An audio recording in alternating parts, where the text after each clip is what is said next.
All right, I've been getting emails about this one, so I figured it was worth me making a quick video to explain how me, a 42-year-old farmer living in northern Vermont, ended up in a major feature-length motion picture with Jena Malone. A movie that had been making the rounds in all the film festivals and winning a bunch of awards and was just released last week. Buckle up, because this one's kind of wild. So about 2 years ago, I got an email from a woman. She had said that she had been watching my YouTube channel and that she worked for a film production company, and the film production company was working on a feature-length film. And the film was starring Jena Malone. You guys look amazing. You know, the same Jena Malone who was in The Hunger Games, and who was in Contact, and who was in The Neon Demon. Yeah, that Jena Malone. Well, this woman was working on the film that was starring Jena Malone, and it was gonna be this independent film. The filmmaker wanted to use a clip from one of my YouTube videos. It was a video that was, I don't know, maybe about a year old at the time. It hadn't like blown up. It wasn't like mega viral or anything. It was just a video where my buddy Alfred and I, we used Alfred's excavator to clean up a bunch of wreckage around my old barn as I was going through the process of fixing up my ancient barn. Like, actually, you can see the spot right over there. See where there's like the new wood? Before that, back in the day, it used to be just a whole bunch of wreckage.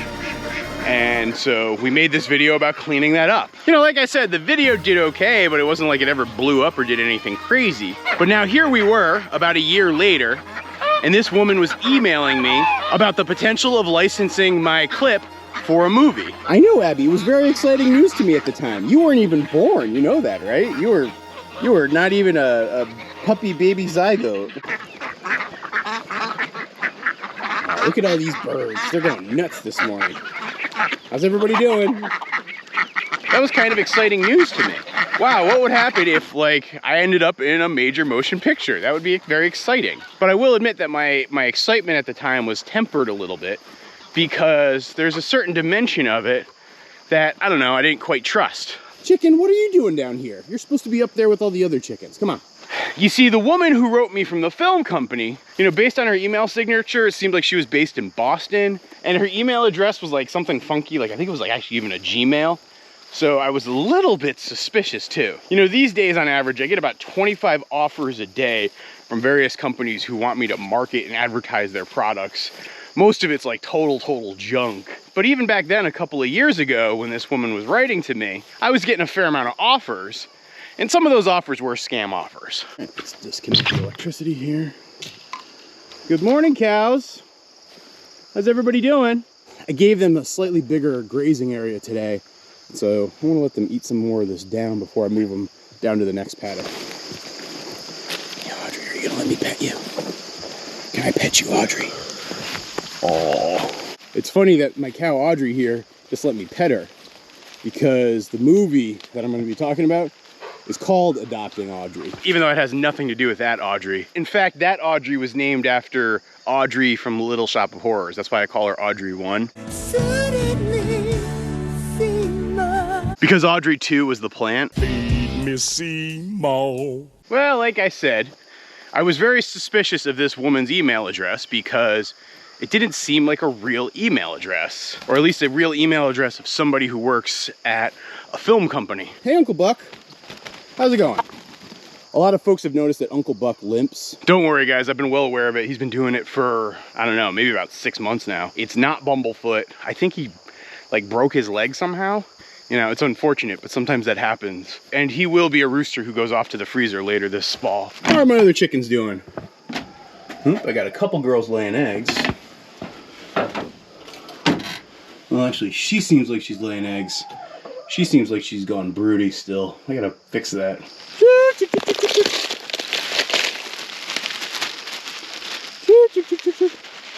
All right, Abby, since you've been a very good girl this morning, you can eat from the snack pile.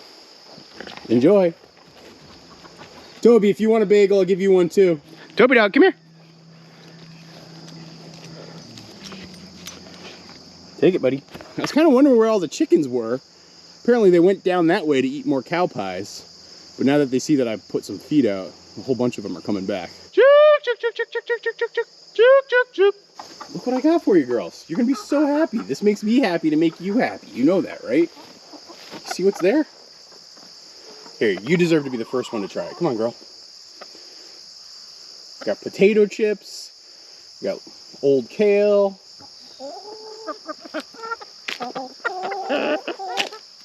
You didn't eat your bagel already, did you? I continue to get distracted by animals, but like I was saying, I was very suspicious about this offer to license my video clip for a movie and was wondering if it was somehow a scam. You know, a lot of times, a lot of those aggregator sites like the Dodo, where they'll like take your clip and they'll use it for their own video and then like only give you like very, very modest credit and essentially steal your video to help them make ad revenue.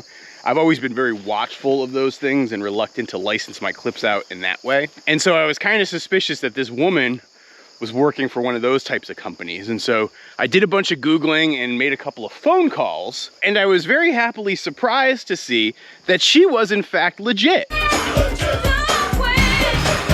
I ended up having a phone call with the woman who was making the offer to license the clips.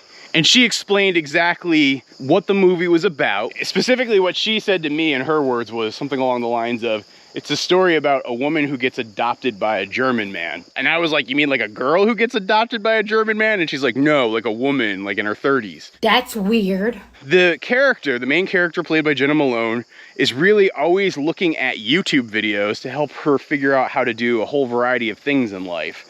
And at one point, she watches my video about fixing up the barn. And so they wanted to license it from me and actually have the opportunity to use that clip. Now, unlike a lot of the other offers I typically get, this offer seemed really, really good to me. And so I was kind of down with it. She did explain to me that it was sort of a small budget production made by an independent company, not a major studio release. The one downside would be she would not be able to pay me a lot of money, but she did offer me a couple $100. So it really wasn't about the money. I was much more intrigued about the idea of potentially appearing in this movie. So I instantly said yes. They sent me a licensing agreement. I had my lawyer take a look at it. I signed the licensing agreement. The woman said thank you. And honestly, that was like the last communication I got for a very long time. And it wasn't like I was like sitting there waiting by my computer for another email.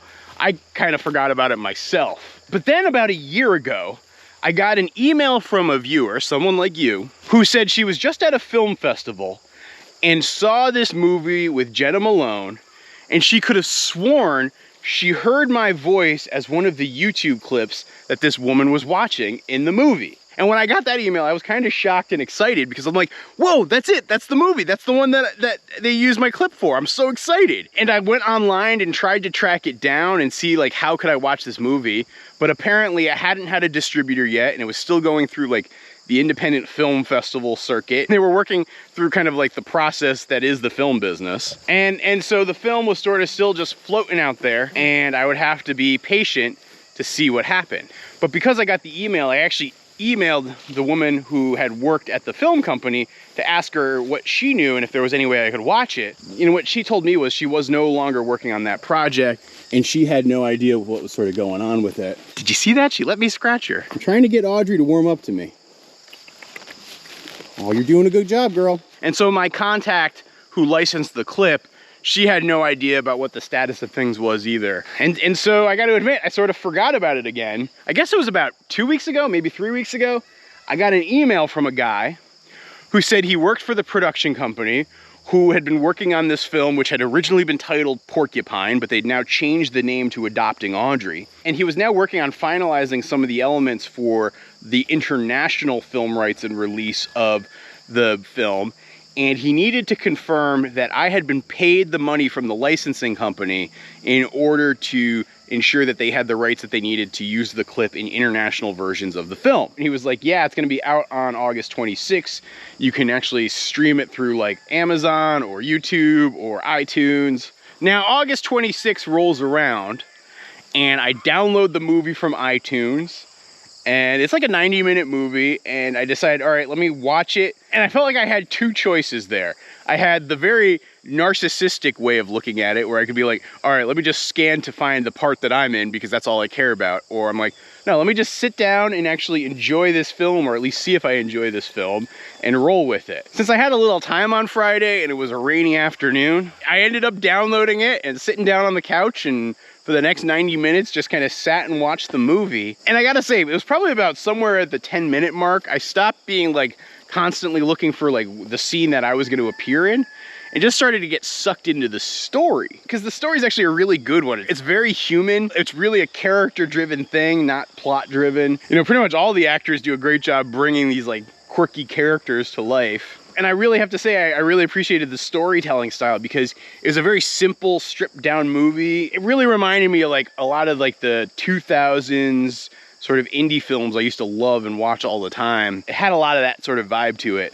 And before I knew it, about 75 minutes had passed through. I actually then started to get a little anxious. One of the things I noticed is the running time of the movie when it was in the film festivals was like 133 minutes.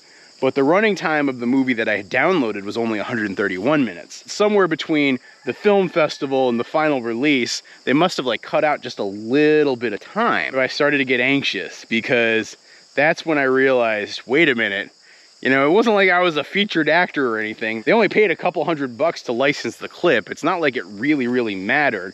What if they cut me out of the movie just to shorten the movie for time or something? I mean, the beginning part of the movie featured her watching a lot of YouTube videos, but as the film went on, it seemed to lessen and lessen a little bit. Sitting there on my couch on a rainy afternoon watching this movie suddenly brought up all of these childhood insecurities of not being invited to a birthday party or being picked last. Yes, the idea of me getting cut out of a movie absolutely doesn't have bearing on who I am as a person, my value, my worth. But I will confess to you guys that just a little bit, hitting all of those things that are buried deep down inside, it brought up some of those emotions. And as I was sitting there sinking into the lowest possible point of my couch, it suddenly happened. In the movie, Jena Malone's character was actually at her low point, and she was camping alone by herself, and she was watching her phone and watching a YouTube video, and the YouTube video she watched was my YouTube video. I immediately jumped up out of the couch and started dancing a dance of joy. Hey!